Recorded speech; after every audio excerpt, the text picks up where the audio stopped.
It's all good. It's all good though. Y'all check out my book.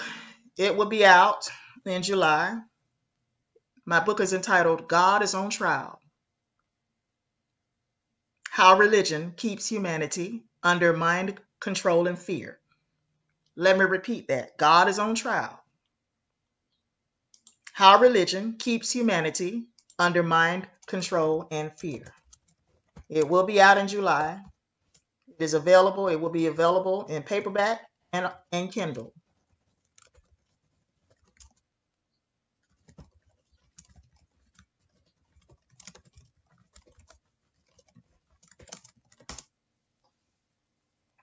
It will be available in paperback and on Kindle.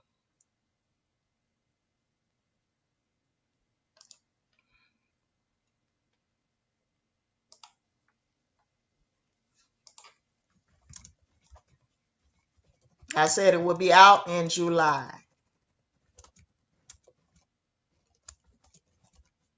Meaning July.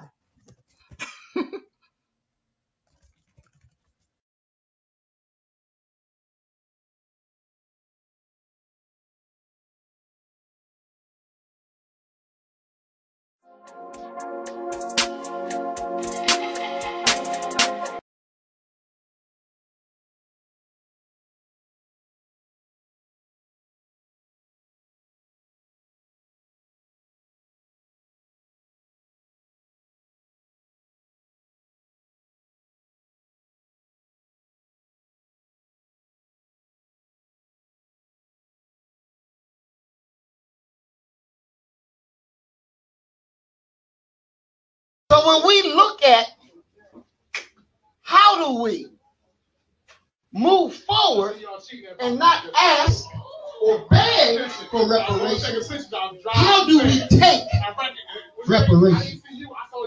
Well, the initiative, our organization, we have a plan. And we're going to be taking over cities in Mississippi. That's what we have here with Maurice Muhammad. He's ready to rock the house. So first, tell us about this Mississippi campaign and what the Mississippi initiative and what that's all about and how it could benefit us. How did you come up with this? Oh, most definitely. Well, actually, when the idea first came up, it was Angel Snubnose who sent me a letter, and I read the letter, and he was talking about taking over the state of Mississippi. Oh, most definitely. Well, actually, when the idea first came up, it was Angel Snubnose who sent me a letter. Oh, most definitely. Well, actually, when the idea first came up, it was Angel Snubnose who sent me a letter. Oh, most definitely. Well, actually, when the idea first came up, it was Angel Snubnose who sent me a letter. Oh, most definitely. Well, actually, when the idea first came up, It was Angelsnupnup7 who sent me a letter. We're coming. And see, we ain't gonna beg because there's cities in Mississippi. I'd name one, Mount Bayou, Mississippi. That's all black.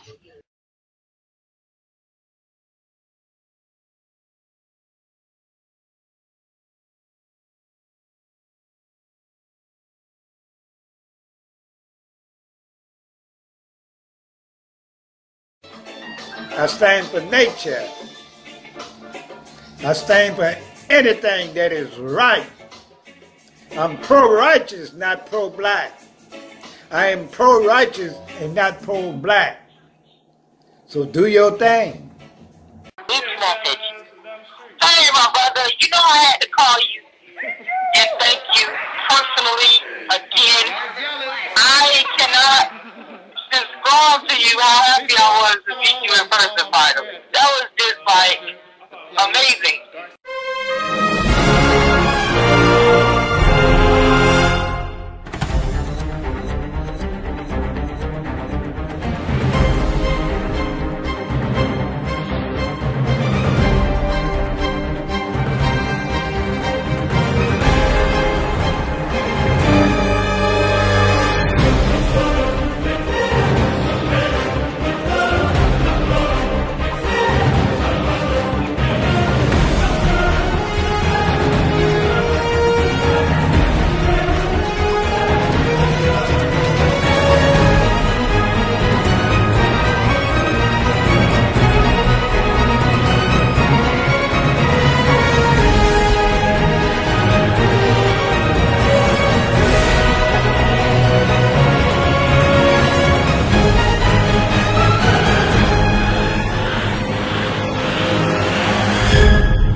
I'm Derek Grayson, and our country is in a fight for its soul. That's because I'll not only help Georgia, I'll help every American patriot in giving them a chance to live the American dream.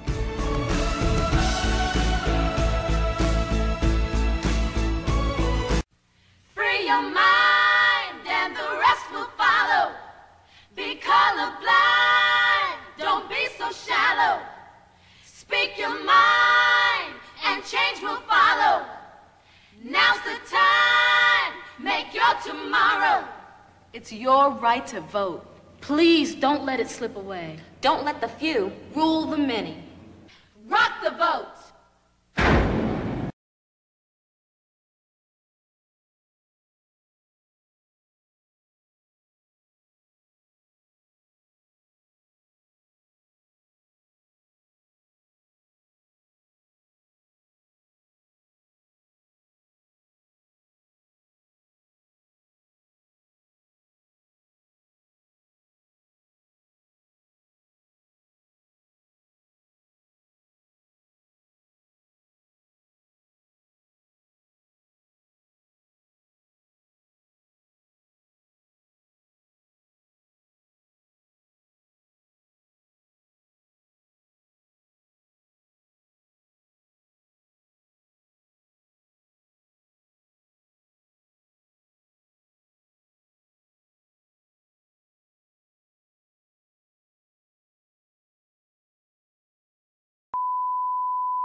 Since the 1930s, the true identity of Master Fard Muhammad has been hidden from the believers who have joined the Nation of Islam and the public at large. The cover-up of W.D. Fard's identity started in the early 1930s when Robert Harris, a Fruit of Islam member, committed a horrible crime that led to Master Farad's arrest. As seen in this actual photo, hundreds of Nation of Islam members stormed a Detroit courtroom demanding that Farad be released immediately. A riot broke out and several people, including police officers, were injured. The actual facts is that the Nation of Islam's founder, Master Farad, was ordered to leave the city of Detroit, and after he left, one of his students took over the organization. His name was Elijah Muhammad. To further conceal Farad's identity, an altered painting was created by an artist, and the painting bore no resemblance whatsoever to the real leader of the organization. When you see with your own eyes who's sitting next to Master Farad in this police station photo, this all-new photograph that took us over 65 years to find, our advice is for you to have a psychiatrist standing nearby to prevent you from going off the deep end. You see, it's easy to learn, but it's much more harder to unlearn. You see, Brother Malcolm learned the hard way that in the Nation of Islam, brotherhood was nothing but a word. See this DVD before it's banned in America.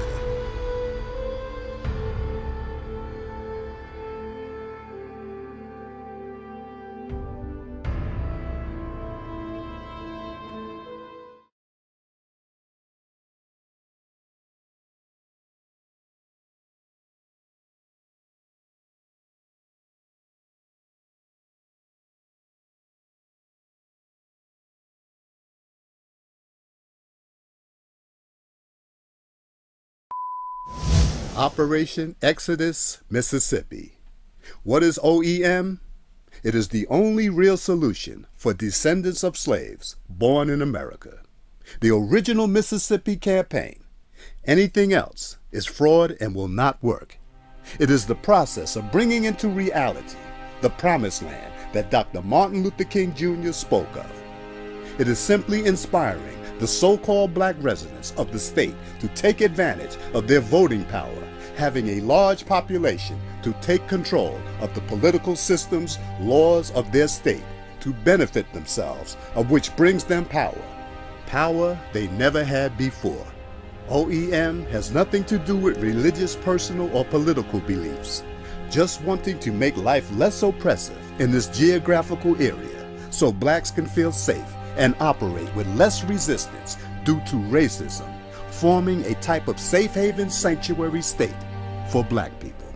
OEM doesn't advocate trying to force the populace to do anything they don't wish to do, but offer advice and suggestions to improve their state for all citizens, regardless of race, creed, color, sexual orientation, etc. Some of the benefits of OEM could be: 1. As a state, you could finally request reparations due to the enslavement of our ancestors from the federal government. Being such, monetary or other awards will not be going to individuals or groups, but a state now in control that benefits this people to help build what this people need to act like true, free, liberated, as well as equal citizens of this nation. 2. Having control of the governor's mansion, you can control the state National Guard as well as all law enforcement of the state. 3. Create a different way of living among the people to alleviate homelessness and other poverty, requesting the citizens more modestly, opening up more jobs, more time with loved ones. 4. Offer true rehabilitation to those in criminal systems so monies on jails can go to more beneficial purposes. 5. State can request the federal government to release all political prisoners in federal custody or those forced into asylum in foreign lands to be returned to or handed to Mississippi so they can live out the rest of their lives in dignity. 6. Mississippi will become a true work state where every man, woman, and child can say they had something to do with the success of their state instead of credit going to a select few. 7. Being an agriculture state already, we can specialize in the production of pure organic foods that is good for our citizens, also can be exported to other states and around the world, having a want for cheaper organically grown food products. 8. Success of OEM will become the blueprint and example, having not enough room for all who now wish to move. So our eyes must be set upon perhaps Alabama, Georgia, and the like. 9. A state can function independently from the federal government, forming relations and deals in foreign lands like Africa to benefit the state and nation. The so-called black people of America have never had true power that others respect. But by doing this, we will get the respect and power we have never experienced, and the doors that will open due to just taking control of your life, we can't imagine. Please be reminded, if not for the domestic terrorism targeting black people of the South and the federal government refusing to protect its citizens, forcing them to flee, this OEM campaign probably would have been made a reality generations ago. So all you and I will be doing is the work our ancestors wanted to do, but couldn't do due to domestic violence from other citizens. Join and organize Operation Exodus Mississippi today, or become a supporter.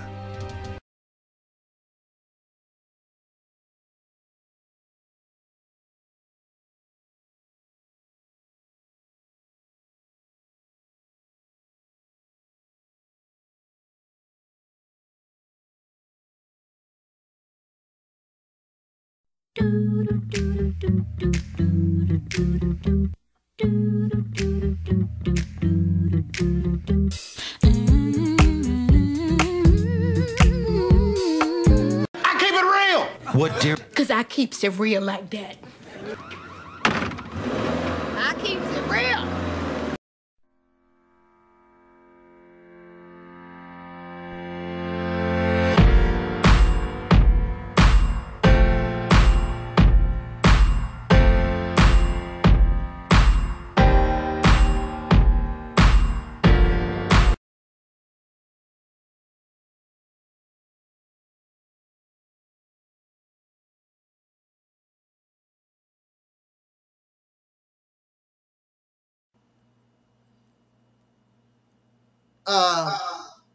Oh yeah, okay.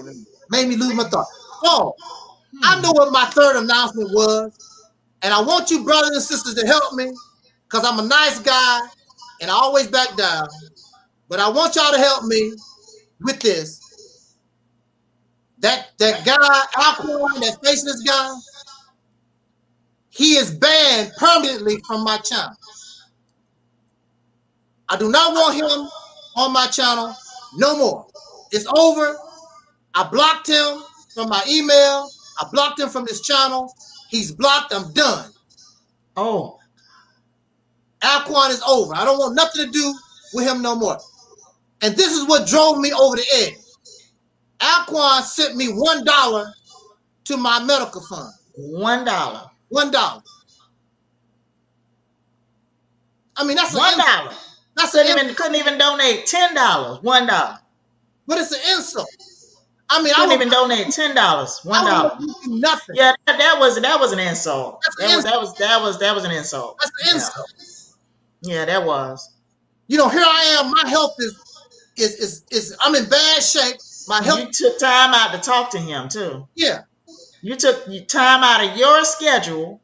Yeah. And you took time out to have a conversation with him and feeling bad. You right. had a conversation with him while you was feeling bad. And he right.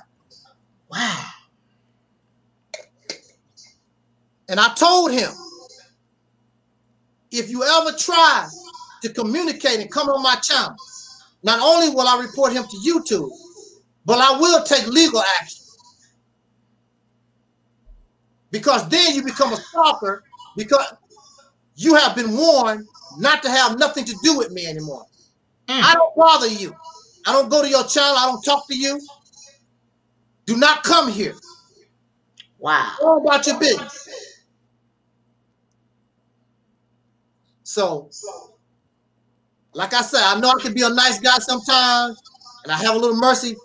That's what they call, that's the The straw that broke the camel's back, as they say? $1. Yeah, $1.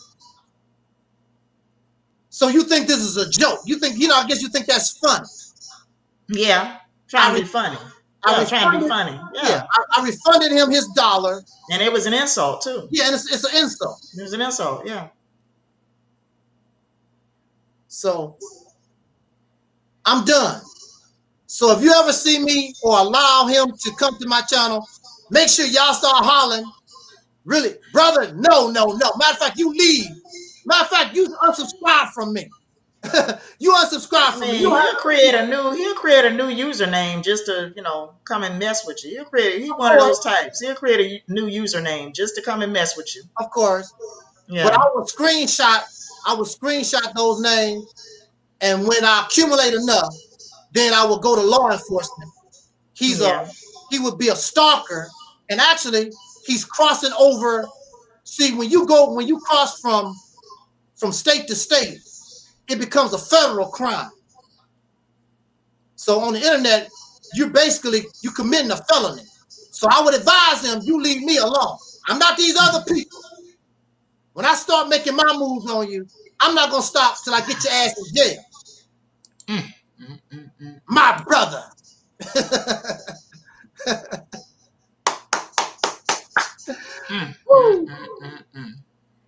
So now back to our discussion before I get too sick to continue here. Look, $1, yeah. It's funny. It's a joke. All right. You can take your joke and you can laugh with your own people, but you're never gonna come back here again. I want nothing to do with you. There's a reason why these people are faceless. There's a reason for that. Yeah, there's a reason. Have no honor, have no integrity, poor character, deceivers. There's a reason why they hide. Not all of you. But many of these people who are troublemakers, that's their intent. Okay.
What, dear? Because I keeps it real like that. I keeps it real.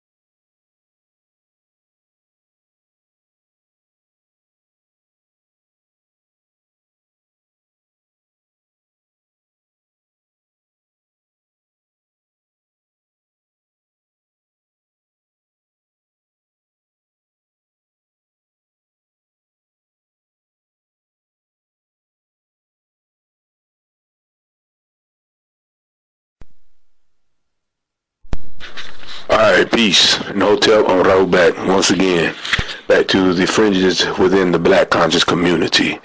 All right, before I go any further, as an additional accessory to this brief description of the fringe in the black conscious community, I like to mention towards a YouTube reactionary person who couldn't even remotely adequately defend nor even stick the case he initiated, but resorted by tagging my YouTube name and making a video claiming I wish a person deaf if they didn't believe as I do over a damn discussion over the moon landing by presenting impotent and irrelevant replies and presenting no evidence, none whatsoever, but resorted by defending his bankrupt stance on the hopes of the merits of the lies of the hysterical lies and discrepancies of the U.S. government as well as any other government or form of government, and simply applied an fruitless fallacy and argumental tactic by awkwardly projecting an irrelevant topic and presenting it in order to divert the attention from the original issue. And the more responses this person presenting an argument by leading attention away from the argument and to another topic, only to show how mentally incompetent and mentally bankrupt and impotent this person may be in the real world, which reflects that, then has to resort by calling me an Uncle Tom and a white boy, when he himself has made many. So myself resorted down to his level, or perhaps in his mind, I elevated up to his level by doing name callings that I did in a private message and what have you. Videos calling people out their names. This person eloquently fulfills the criteria and harmoniously description of the fringe to a T. Now,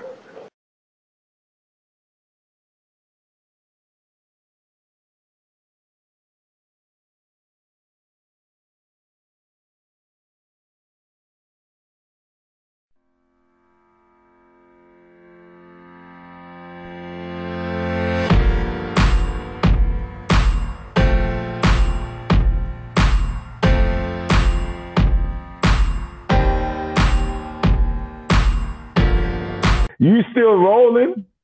I'm gonna shut the fuck up, man. Angelsnupnup7, speak your goddamn mind, dude. Speak your mind. Well, I really don't have a lot to say. I sort of was pressured to make an appearance. I want to say, give a shout out, of course, to the host of this program, Brother Gary Wilson, or Cuckoo Cutter. And I want to send a shout to my brother here, Brother Jay. This is the first time that I have met Brother Jay. I don't know if I interacted with you on Facebook or anything to that nature, but I think I have heard of you. And like I said, I'm really in pain here. And my situation goes up and down. I did have surgery yesterday morning, and you may not be able to see, I still have the Band-Aid right there almost on my throat. Yeah, I see that. Sorry to hear that. Yeah, so I'm still suffering pain right here in this area. But like Serena Williams always says, sometimes you have to play through your pain. So I'm going to do the best that I can. I can't really speak a long time, but I just want to express a little something. I mean, it's easy to write because I'm laying in my bed on my phone, laying in my bed on my back, so it's no big deal. But you ain't laying on shit. Your ass in your goddamn chair doing what you do, like when you do your show. Be quiet, nigga. Yeah, right now, when I feel like it, I have to. Okay. My bad, bro. My bad. I have to get in the mood. Sometimes it take me hours, and then I get the strength to say, okay, I'm finna do this and go for broke. It's not like back in the day when I was healthy. I could just go for it, but I can't. You know, it takes a little while to get the strength and to do what I want to do. But I truly enjoyed the conversation that you and Brother Jay is having. It's very interesting. Of course, that's not my forte. I don't claim. I know. Go ahead. I don't claim to be a scholar. I don't claim to be a historian. I don't claim to be somebody that talks about what happened 50,000 years ago and 1 million years ago. And I don't do that on my platform. And I don't have books behind me. I don't never reference books and all like that. I just don't do that. because my main focus is simply being liberated from the oppressor. And if only that enabled me to do that, then I will be focusing on that. But I know that topic basically is for those who are free, who are liberated. You created your own universities and college, and y'all can go 24 hours a day and talk about how the moon used to be part of the earth, and the earth, the moon is African, and Saturn is African, and the whole universe was made by Africans, and y'all can argue that all you want to. I would like to die a free person out of the oppression of races. See, my whole focus, and the reason why I am what I am is because of my personal experience. At one time, I did, read all these books and labored over these different things in the sciences and all like that until my own personal experience. And I had all this information, and people call, "Oh, you so smart, you a scholar, and you this and that and that." I got locked up, and nobody give a damn about my scholarship. Jail didn't give a damn. The police didn't give a damn. The psychiatrists didn't give a damn. Nobody didn't give a damn about my scholarship, my black. Yeah. Matter of fact, they saw me as crazy. He thinks he's Dr. Martin Luther King. He thinks he's an ancient African somebody. That made them look at me, or it helped them paint me as insane in an insane asylum, made it worse for my situation. That's what it done. And all my scholarship did not help me because it was not the appropriate information for my situation. And that's what we have to focus on and look at, is that, and I said this many, many times, you don't use a plumber's manual to fix a car. Plumbers might know a little something about fixing a car, but that's not their forte. That's not what plumbing is about, fixing cars. You have to have the appropriate knowledge for your situation. So I want to be free. I want to be liberated. I'm going to concentrate only on the knowledge, only on information that get me the hell out of this jail. That's my thing. All this talking about, the land mass, and they crossed over to another part of the earth. That don't help me at all. It does help. It does help. No, it does not help. You don't understand how that helps? No, it does not help. Okay, let me ask you this. It does not help. All right, when you go to a job or a school, what are one of the first things they teach you about the place? I'll answer that. I'll answer that for you. When you go for a job, when you go on an interview, they want to know, usually if there's a quality job, they're going to want to know what you know about the company. So what you know about the company is very, very important for moving ahead to the future. If we don't get this down, if you don't know nothing about this country or company and don't want to know nothing about this company, you're not the man for the job. You need to know about whatever you're dealing with. If this is the reason why when you watch sports or you see the Lakers or something like that, you go to the forum, they're going to have their flags all head up, all shown, who's the greats, everything, their shirts retired, everything that you need to know, you want to know about that. It's very important. You don't join the Lakers without learning their past. You have to. You have to. In order to be embrace the present, you have to understand the past. If you ever meet somebody, it's good to know about them. You want to learn about them, just how I had the discussion with Cuckoo Cutter. We're going to discuss some of the things. It's important. We can't really go any further until we know something about you. That's why that was the first question he asked. Past is always important. I understand what you mean about you don't, use a plumber's manual to fix a car. I understand that. But without understanding your past, how do you understand the present? And if you don't understand the present, how are you going to understand the future? Well, again, it goes back to the appropriate. Hold on. I'm gonna cut y'all off. Hold on, I'm gonna cut y'all out. Okay.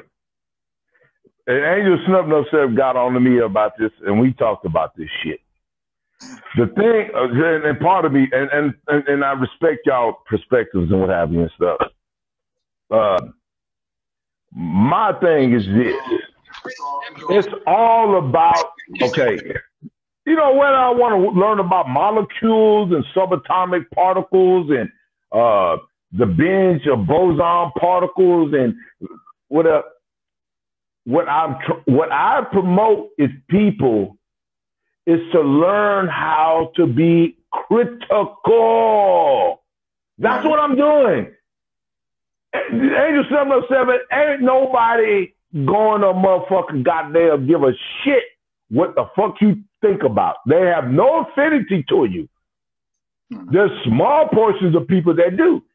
They're in the same way I said the same thing towards you, Angelsnupnup7, the same thing. They don't give a rat's ass about me. What the fuck I'm talking about. And Jay, Bakari, whoever, Brother Maurice or whatever, Isaiah, whatever. What I'm trying to do is promote people to fucking think. And I'm trying to make people to invoke and make people to look back, to look at themselves. That's what I try to do. So when I engage and I do conversations and I engage and have discussions and all that kind of stuff, to me, it all falls back on your motherfucking ass. Because half of these motherfuckers are full of shit in reality. Right. Full of shit. I go, like I said, I was on your show when I said that. Half of these motherfuckers, I go visit their ass. Shit, they ain't got a goddamn thing, but nothing but goddamn empty peanut jars in their fucking goddamn kitchen cabinet. Full of shit, motherfuckers. But they get on motherfucking Facebook and YouTube and try to act like they motherfucking the Xavier and Malcolm X and Dr. Khalid Muhammad and whatever. They shut the fuck up. Go ahead. So, right, now let me ask you this, cool cutter. So you're saying you don't believe, I want to be clear with that you don't believe that black people travel to America. You believe we travel to every other continent but America? Hold on. Be specific with what you're saying, because I'm being technical and I'm going to be definitive of what you're saying. When you ask that, go ahead. All right, yeah. Do you believe that black people were in America before colonization, European colonization of America? Hell, fuck no. Ain't no goddamn African Taalik looking like Taalik, looking like you, looking like my daddy. They ain't been in no goddamn pre-Columbian. I'm gonna be real. I'm not trying to. Right, do you believe they went to Europe? What's up there, Jay? Do you believe that the Africans went to Europe? No, hell no. They never left Africa? So I don't believe that no African and pre-Columbian in Mesoamerica, ancient Mesoamerica, pre-Columbian, and Levant, whatever was ever there. Go ahead. Okay, so let me ask you, you don't believe Africans went to Europe? How did humans get to Europe? I can't hear what you're saying. I hear noise, man. What you saying? Okay. You don't believe Africans went to Europe. How did humans get into Europe? I didn't say nothing about no goddamn Europe. I said that they wasn't in no America. Okay. So we cleared that up. So they did travel to Europe. Do you believe that Africans traveled to Asia? Yes. Do you believe that Africans traveled to Australia? No. Africans did. How did humans get into Australia? Because you got to understand. You need to understand. See, that's the thing. With y'all pseudos, I'm gonna tell you pseudos. Y'all don't understand that. You got to understand stages. I just asked the question. By the time they left Africa and they moved to fucking like India, the Indus Valley, the Adamant people. By the time they moved from there, they're genetic. How do genetics change? What makes their genetics change? So I took a plane and I landed in China. My genetics change? Say what? So you're saying how did your genetics just change? They're the only people on the planet. There are no other races. How did their genetics change? And what did it turn to? If they were black and they're still black, what did it change to? Their race. We're just talking about their race. No. Hold on, brother. They were black and they're still. No, hey, Brother Jay, it's cool. There's no question that they're black. If you break them people and shot them to the United States because of our social, how we are enculturated in society, yes, they're black. Only the United States. Hey, can I make a statement? Because we had this conversation one time. And I understand what Cutter's saying. He's saying over time they change. But when I asked you, had you ever studied the people from West Papua, right? Yep. And I remember, okay. And if you go back, and I'm going to find it, and you can go back and you can study one of the West Papua chiefs.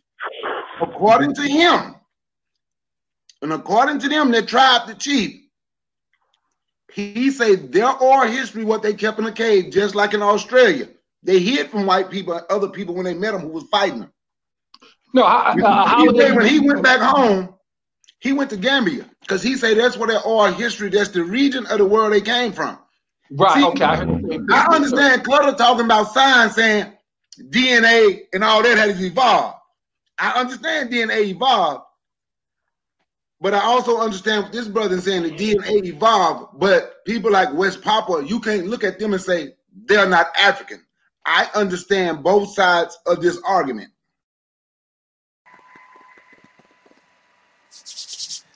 All righty then, let's do this play by play, how it all went down. Real easy. Very simple. Play by play. Now, as you can see, I was invited to this live stream. I did not ask. I told the host I did not feel like speaking or talking or interacting, but the host insisted, so I decided to make an appearance.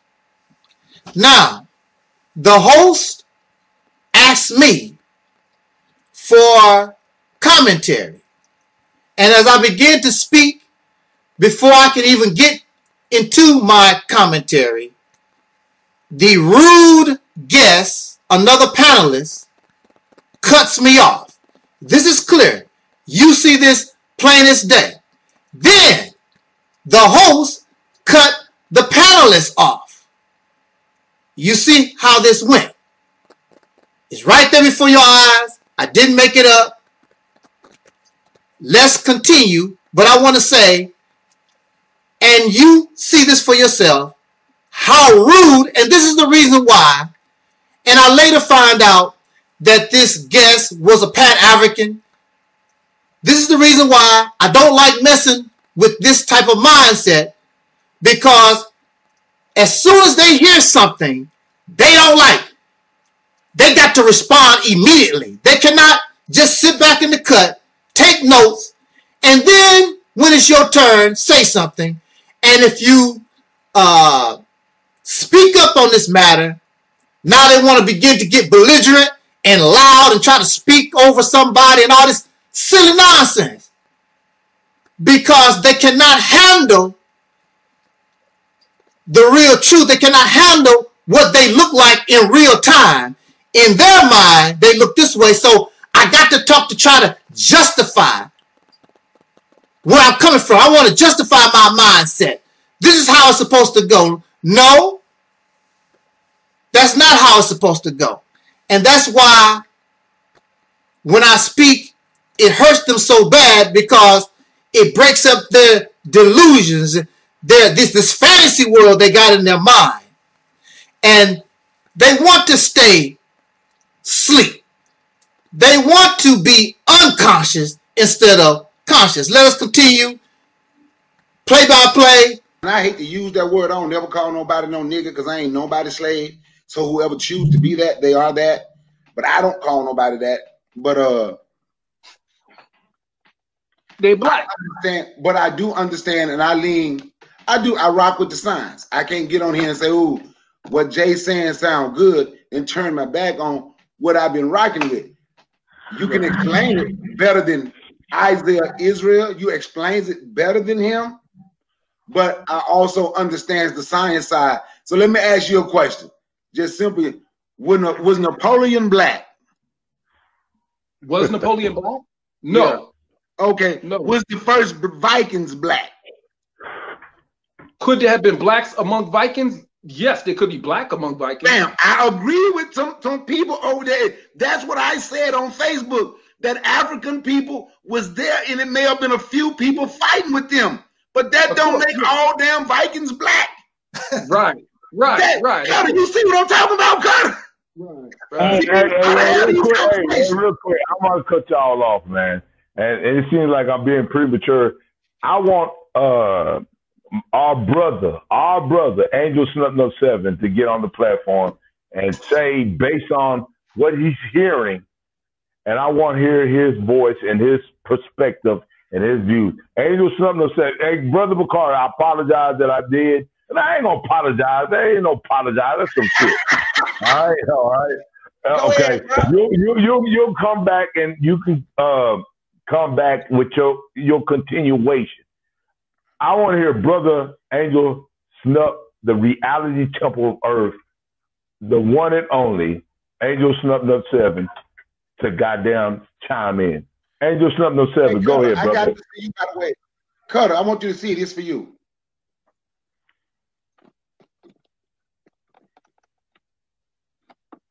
Operation Exodus. God damn. Like somebody He's trying to rub it in with that goddamn cigar and shit. Christina come on this motherfucker go goddamn rub ankles and shit and get tender dick. Angelsnupnup7, go ahead, brother. Okay. Well, again, shout out to Brother Bakari, the peacemaker. Again, for me, I'm listening to the conversation and I'm trying to figure out, and I would like I heard Brother Jay's explanation. He says that this conversation can help us become liberated. I've never heard of a conversation like this being had in any struggle of liberation or revolution anywhere around the world, that this helped the people become liberated. They had to pick up a gun. They had to pick up a gun. They had to have strategy and unify and move the bad guys out the way so they can create the universities and the schools of learning so these type of things can be argued back and forth, and that's your business. But this has nothing to do, this type of conversation does not help us, has nothing to do with the strategy of a revolutionary or a liberator. It does nothing to help you form a key to get out that door of your incarceration.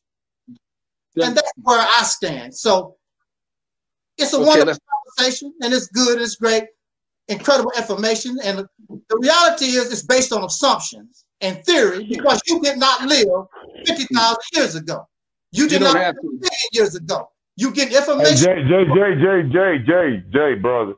You got to let the person who's speaking let them speak, man. Let them speak, man. Let them speak. Let them speak, man. You go get ahead, brother.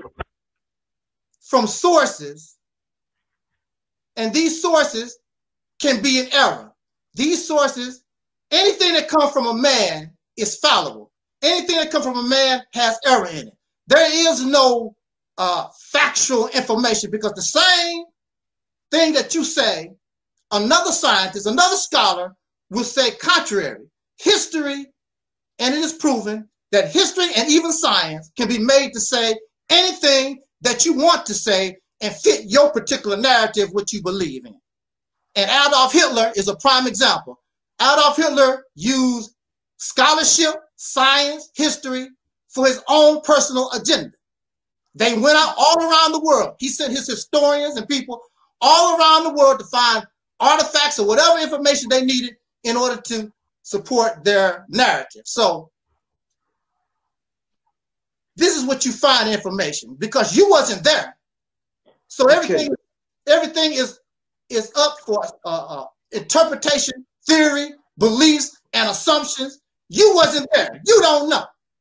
How do you know? How can you actually sit here and argue with somebody when they said, oh, there was some type of land bridge and they crossed? You wasn't there. How do you know? You don't know.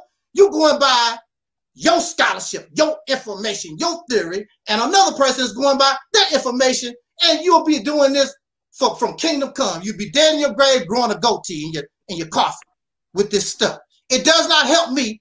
That type of information would not help me out of my situation in the crazy house. I had to learn the law.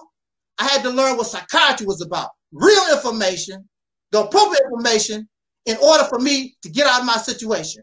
And once I got that information, next thing you know, I was free. Here you are, you've been doing this on YouTube 20 years, 30 years, and how close are you to being liberated? How close are you getting out the door from your oppressor? You're not. So that type of conversation does not help you. It makes you feel good, makes you feel scholarly, makes you feel smart, and you can go to other slaves. Look what I know. I've been doing this. I've been studying for 35 years. I've been studying for 50 years. And you die a slave on the plantation. And all your leaders that you pump up, Marcus Garvey included, and Malcolm and Elijah Muhammad, all our people, they gave a good try, but they failed at the effort. They did not liberate us. They did not open the door and get us out of this situation. They did not open the door. They failed. So they died a slave. They died a loser. And that's the reality of it. But is there a time limit on this, or does it? How does it? Jay, bro, let him talk, man. Let him talk. Let him talk. You have all day. Hold on, Jay. I know I'm messing with you. You have all day. You'll have all day to goddamn respond. Let him talk. I gotta go. And you know, you can. I mean, it makes you feel. All this stuff makes you feel good, and that's wonderful. It's just like religion. You go and you read your books and your scholarship, just like you used to go to church if you ever went to church, and you clap your hand and you go teach, brother, teach, preach, brother, preaching, Black Power Hotel. Same kind of stuff that we used to do to church stuff is amen, Jesus, hallelujah. The same type of attitude, same type of thing. And you got churches on every corner, mosques on every corner, all around the world, and the people are still living under oppression. The people are still. The condition has not changed because they have not been led to the correct action, the appropriate knowledge in order to get themselves out of this jail once and for all. They don't really have the key. Sound good. I mean, you sound good, smart, and all that type of good stuff, but your condition has not changed. It's been close to or over 100 years since Garvey. What have you done?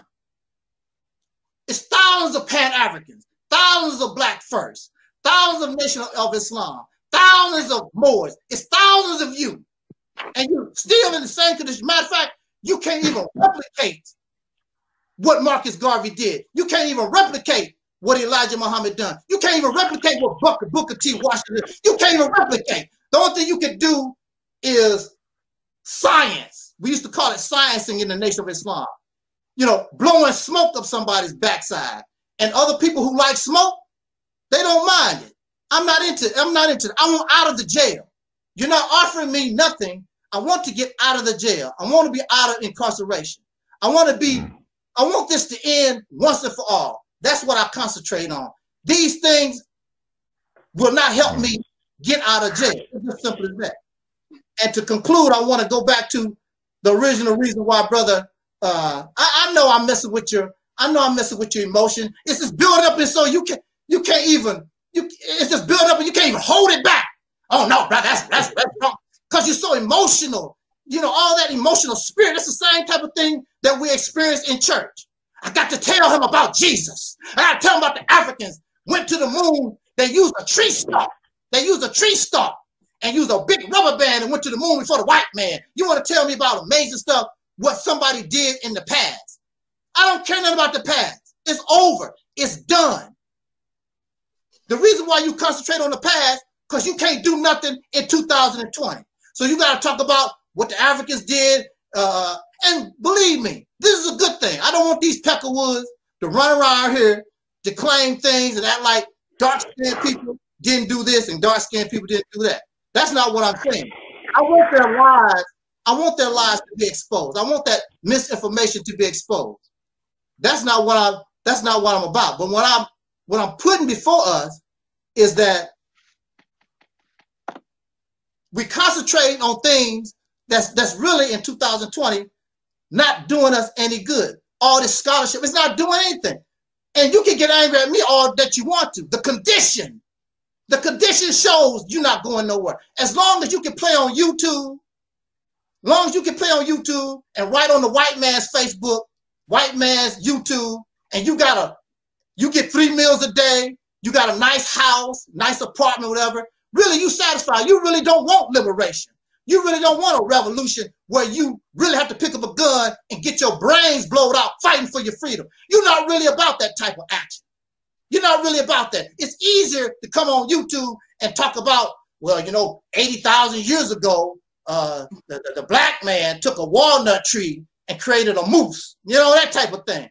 That's what you want to play around with. I'm not about that. I'm willing to take the bullet in the brain. I'm sick of this situation. If I had children, and see, some of y'all have children, you should want a better condition for your children.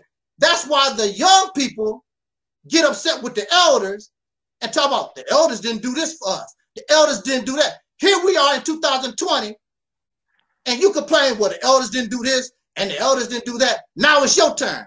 Now you becoming the elder. What are you going to do? Absolutely nothing at all. You're not going to do anything different. You're doing the same thing that the elders did because they were scared to deal with this peck of wood once and for all. And the thing about it is, it's not that a lot of them didn't want to. They didn't know how. And you are ashamed and you don't want to admit you really don't know how. So it's easy to finesse and perpetrate a fraud and talk about history and science all day long, 24 hours a day. That don't help me.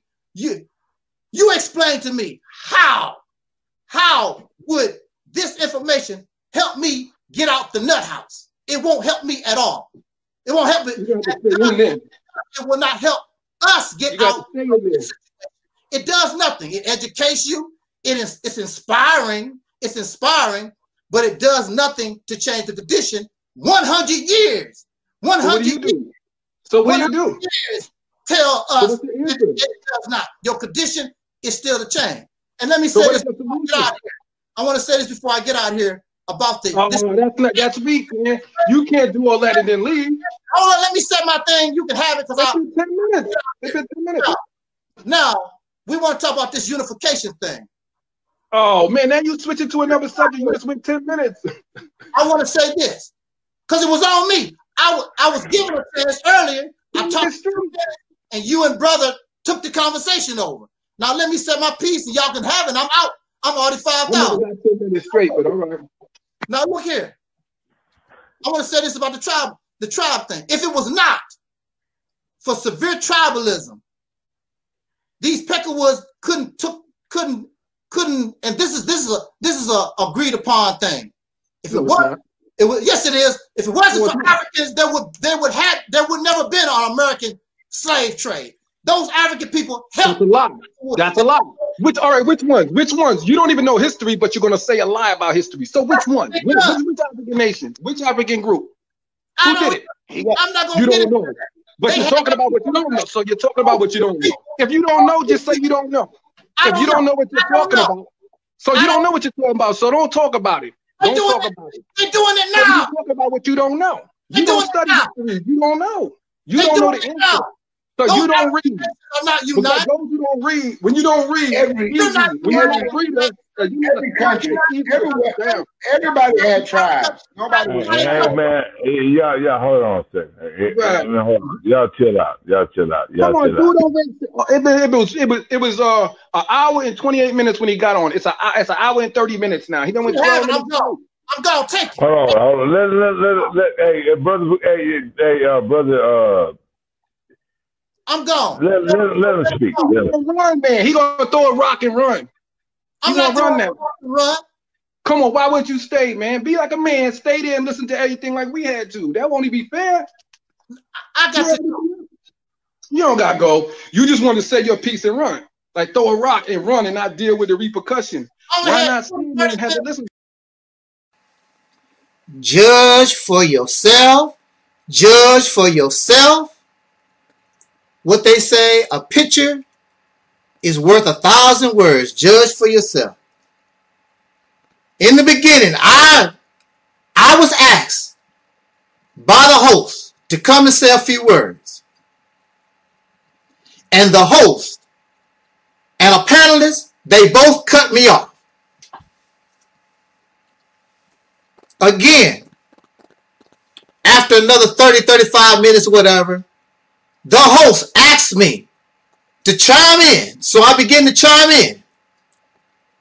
And if you look at this panelist, does not like the words that I say, can't hold back, want to talk about the time.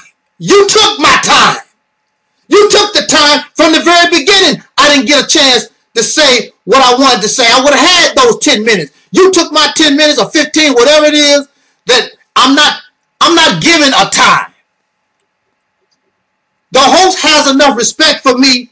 Let me chime in. He did not give me a time. He did not say, you have 10 minutes or 2 minutes or 15 minutes. Chime in.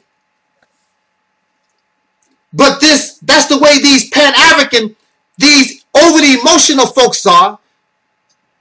They don't want to give you any time because they cannot handle what you say. I cannot even begin to talk. And on top of that, I told them I did not feel like speaking. I did not feel like talking anyway. But that makes no difference. I told them, and they already know that I'm not in the mood for this. But see, sharks, when they smell blood in the water, they feel as though that's their time to attack. So that's what they're done. I did not do anything to Cuckoo Cutter. I did not do anything to this man. You could have just said, shut up, and I'm out and gone. You don't want to hear my opinion. You know I'm not going to say something that you want to hear. Cuckoo Cutter knows how I feel about the Pan-African mindset and all this blackity black stuff. I kicked all those type of people off my platform. All these, I love Jesus and gods and the spirits. I kicked all of them off my platform.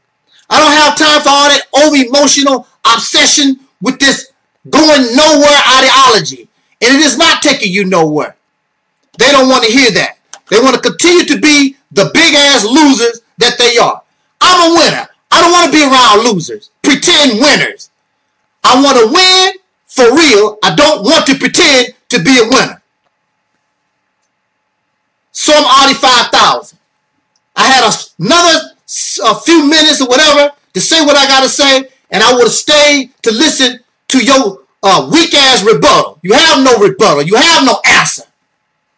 I would have stayed and just listened for the hell of it. But they couldn't wait. So I'm already 5,000. You cut me off. You was the one disrespectful. You're the one that was rude. I'm leaving because I'm not going back and forth with you. I'm not doing that. And so Cuckoo Cutter, he wants to see a nice little fight, a nice back and forth show. I'm not going to be your damn entertainer. I'm not here to entertain you. I'm here to bring us real truth in the best manner that I can. I'm not here to be your entertainer. You can take it or let it alone, like Elijah Muhammad always said.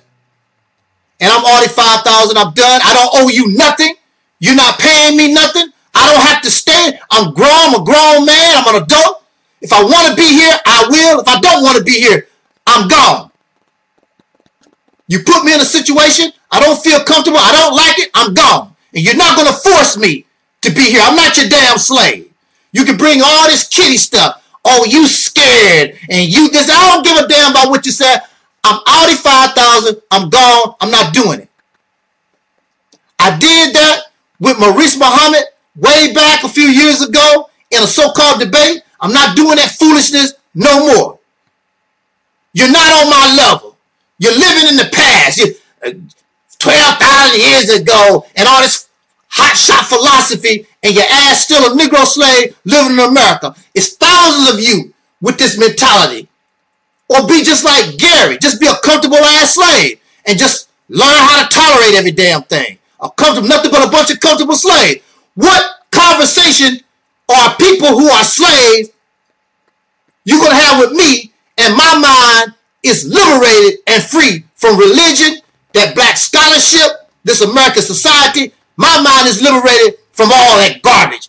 What conversation can you have with me when I want to get out of the prison and you want to stay in? You don't give a damn how long you stay in. Talk about you don't have a timetable. It's the process, because you don't know what to do to get the hell out of here. The process. Everything's supposed to be on a timetable when you gonna get out. If you don't have that, then you don't know what the hell you're doing. You don't have no idea what you're doing. I don't want to be part of a confused conversation. You go and y'all argue among yourselves with this nothing that you have.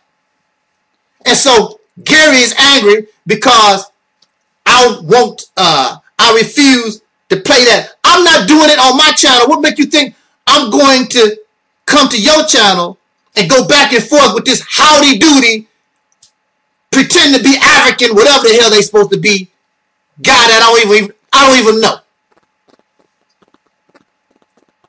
So that's what happened. And Gary was drinking as usual. He's on the bottle. That's your personal thing, no problem. But he's on the bottle, you know, they want to have fun. I'm not here to have fun. I'm not here to live a comfortable life. If your life is so good and everything y'all doing is so wonderful, what the hell you get angry at me because I'm a nobody giving my little 2 cents? But apparently I hurt your little itty bitty feelings. Your life is not good as you want to put out there. Your crap that you presenting is not good as you think that it is, and that's what you don't like about me. I'm the man in the mirror, and you should be making a change, but you'd rather stay in the damn gutter and make excuses why you can't get out of the gutter. That's not what this ministry is about. It's about getting out of this position once and for all, as soon as possible. Put time limits on it. You got to have time on it. If I don't know what I'm doing, I'll be happy to sit my happy ass down. It's simple as that. So we're going to continue this play by play, show you the responses, and then we just out of here. Remember Soul Liberation Day, December of this year, 2021. The theme is An Idle Mind is the Devil's Workshop. That's the theme.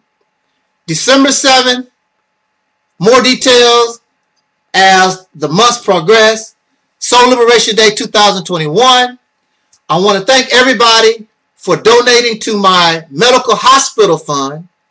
Brother Gary was supposed to. He never had no intent, clearly, to help his brother.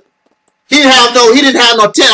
So that already gave me, made me look at him another way when I saw that this man, I know making big time money, didn't do nothing to help his brother in a time of need. I don't need your help.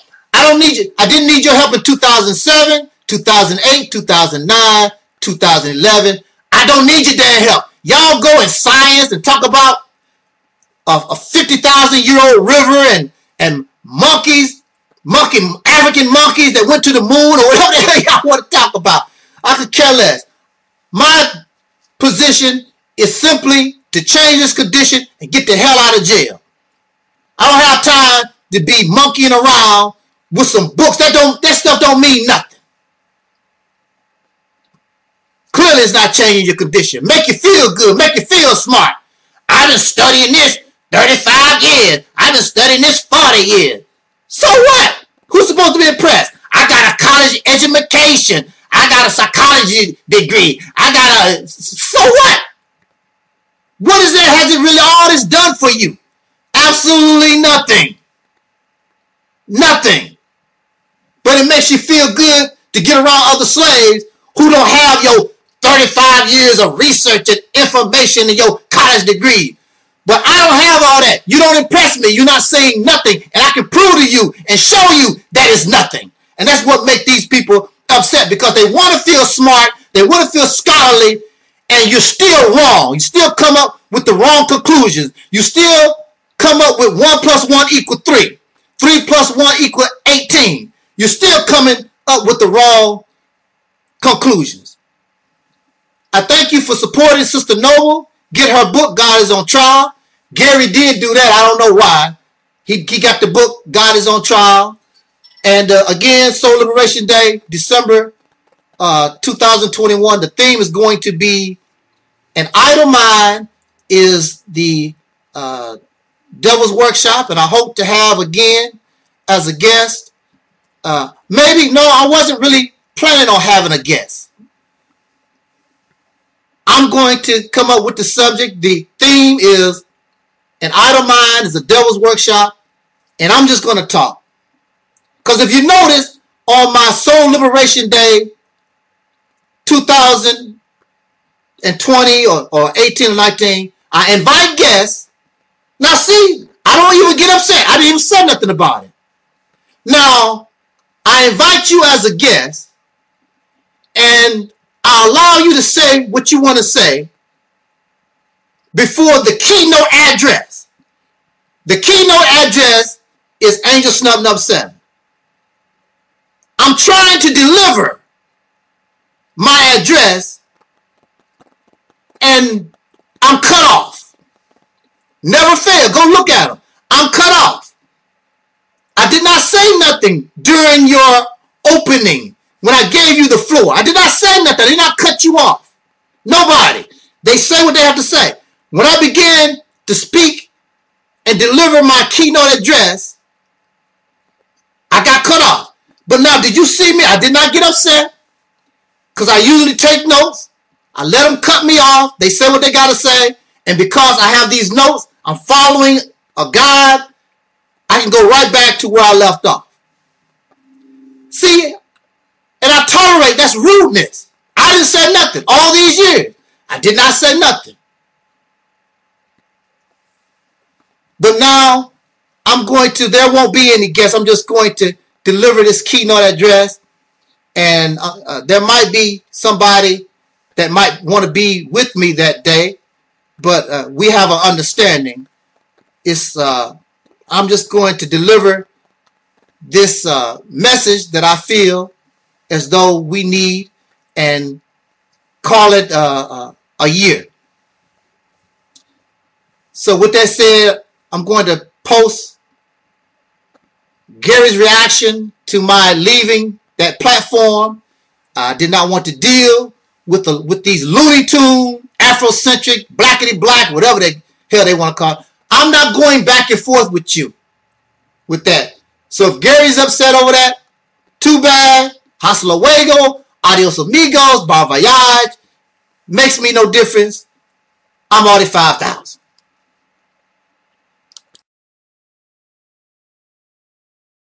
Here go. Right. Hey, Snuff, you watching my show, right? Because you're messing me, right? You're messing me, right? Bring your ass on the goddamn show and holler at Jay or holler at me. Quit trying to send me goddamn text messages when you know I'm on the motherfucking show. You know what I'm saying? And stop being fucking technical and say, oh, sending messages, yes, but I don't share. But this motherfucker goddamn ain't sharing shit. If you're the reality temple of Earth, right? That's what your show is, called the Reality Temple on Earth. Why don't you be realistic and bring your motherfucking ass on the goddamn show? With your goddamn superficial, just add water, Roman noodle ass motherfucking goddamn ambition shit. See, you fuck with me, man. I never fuck with you, but you're fucking with me. If you want to bring funk, I'll bring motherfucking funk. The difference between me and you, I don't hide shit about my life. Everybody sees me on Facebook and people know me.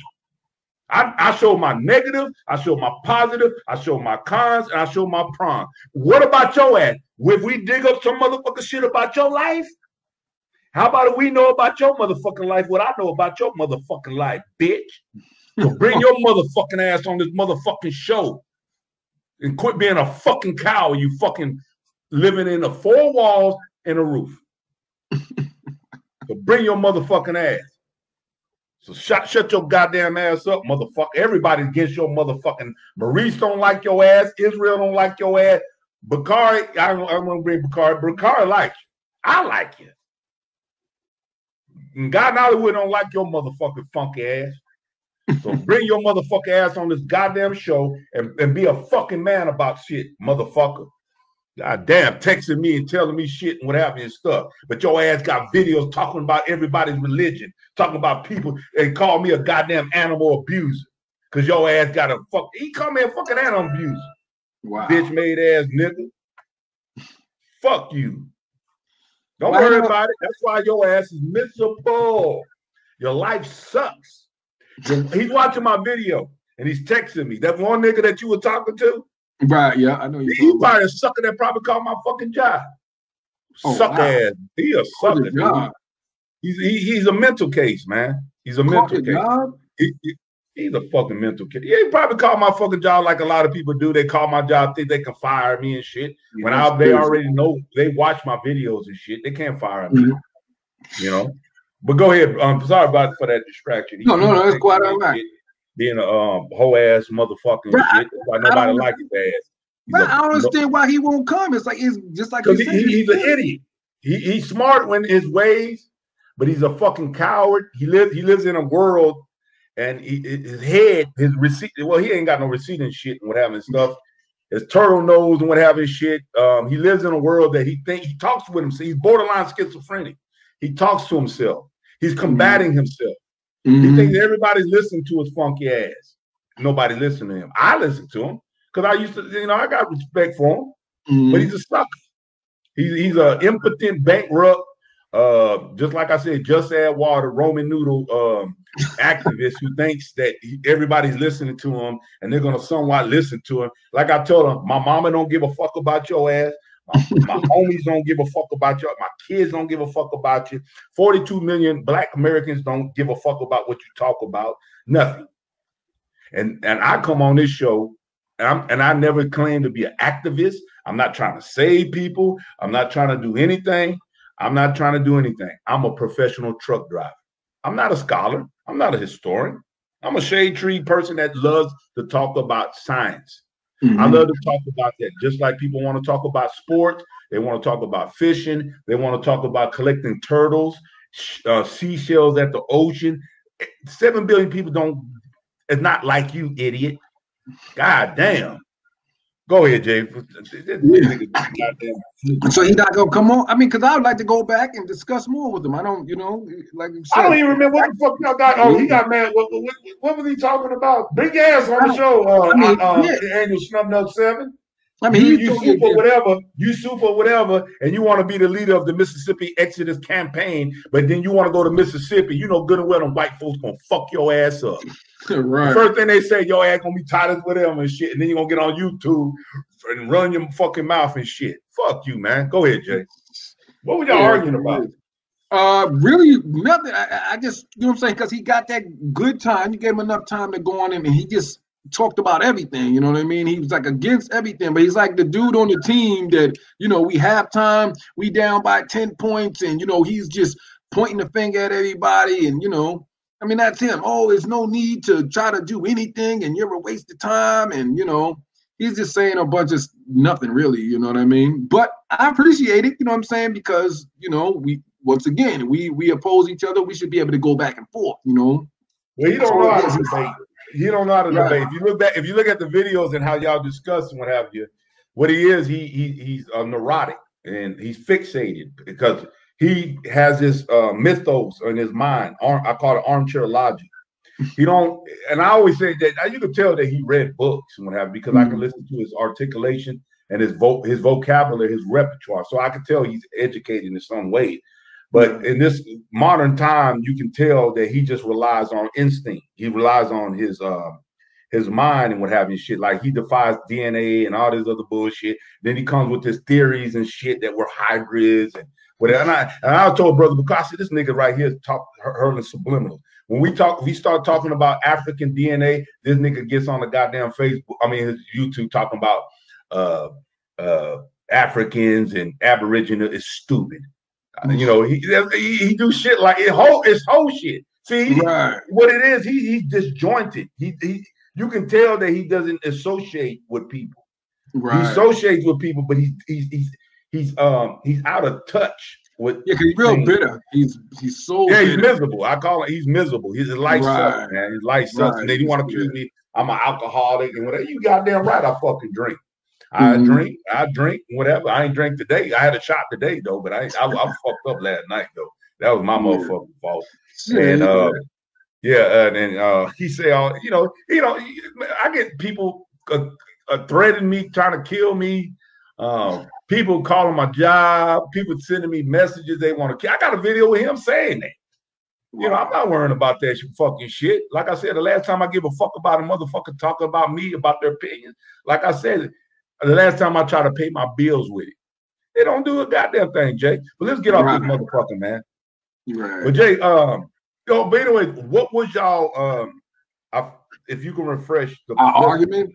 Well, like I said, with him, I really can't really pinpoint anything. I just totally disagree with his whole approach on everything. You know what I mean? His approach towards us and saying that, you know, like any leader in the past was a failure and anything that we're doing, because what he wants is he wants the dinner to be done. You know, he wants to order dinner and for it to be done immediately. You know what I mean? Or you want a revolution or you want change, but you want it to be immediately. Since it's not immediately, and since, you know, white supremacy, you know, the white supremacist structure is still in place, he feels that everything's a failure. There's no need to try. You know, anyone talking about it, thinking about it, or trying to come up with solutions are all just worthless. And, you know, it's that kind of approach, which is like, I understand, because once you're broken, you're broken. You know what I mean?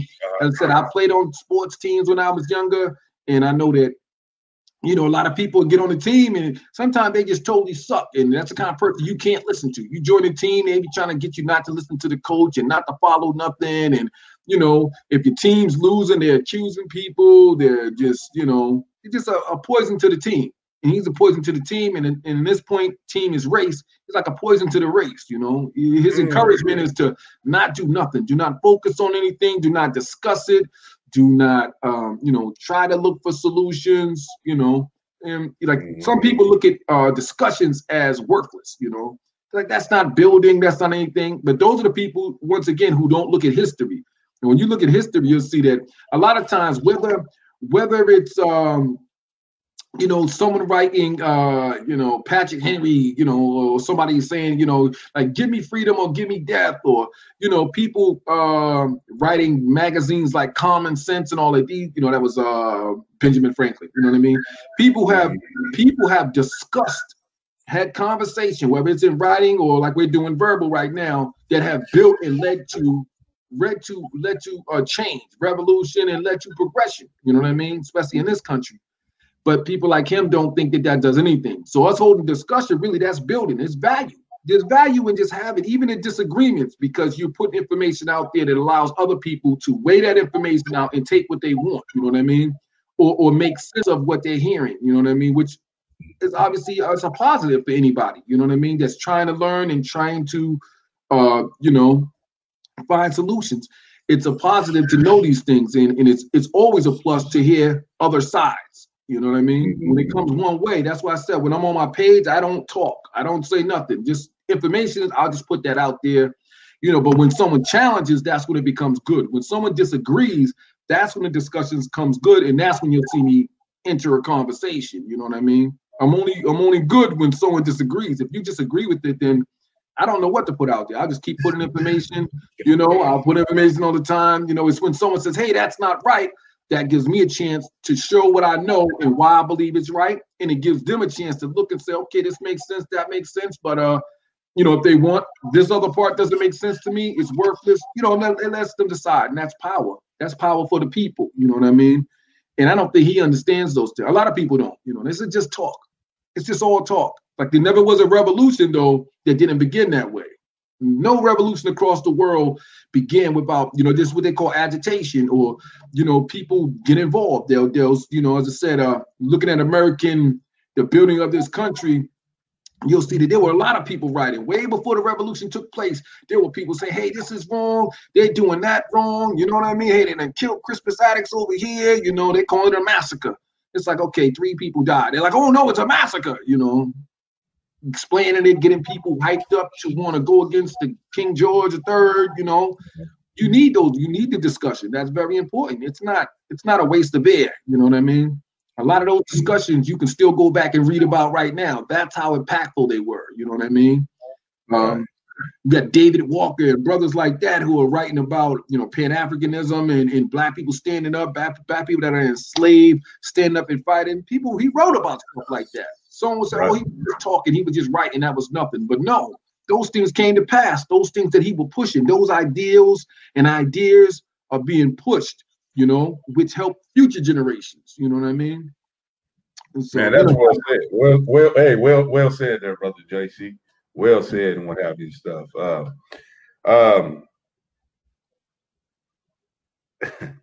It was crazy. Like, you know, you allowed him to speak for 12 minutes and whatever. And brother Taalik does have very good points and what have you stuff. I mean, he's raw, he's unfiltered.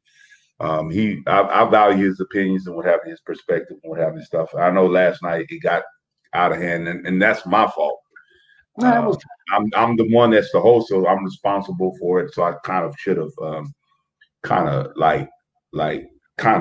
feathered the heat down a little bit and what have you and stuff. And you know, I don't know, and you know, I don't understand why he left. He just should have stuck with his guns and what have you and stuff. But I should have, and I did cut him off. So I admit to that, you know, because this is my platform. I cut him off, what have you. I wasn't doing that intentionally, you know, because I'm not a professional interviewer. I mean, this is just really a discussion. But as long as my platform grows and whatever, I will improve and I will revise and be more proficient and professional about it. Yeah, no, I thought you were. Yeah, I really thought you were great with all that. Hell no, man! Did you see that? I was like, my son. I was like this. It might have been right. I didn't see that, but there were times. But I thought the questions, I thought how it began, you know, everything. I was like, man, it was smoother than I thought. You know what I'm saying? It was real. I thought it was real professional. I thought the way you set it up and the way you walked us into the discussion, I thought that was perfect. Really, you know, I watch interviews all the time. I was like, this was like a real interview. You know what I mean? Like, like good questions. Really, you know, I wasn't even expecting them. You know what I mean? Certain things, how, you know, what got you involved. You know, all the questions you had set up was real nice. I thought that was all on point. I appreciate that, brother. Do you consider yourself an Afrocentric? Like, because I know I asked you that you did a good a little biography for yourself and whatever. You said, right. You know, you got 35 years of studies, and it obviously shows that you're educated and you're well learned about the things that you speak about. Do you consider, and you said, you know, you're not part of a religious group or anything like that. Do you consider yourself Afrocentric? Yeah, and when I hear the term Afrocentric, I believe that is, you know, African-centered, or, you know what I'm saying, you're looking at the view of the world or of history, you know, from an African standpoint. In that sense, yes.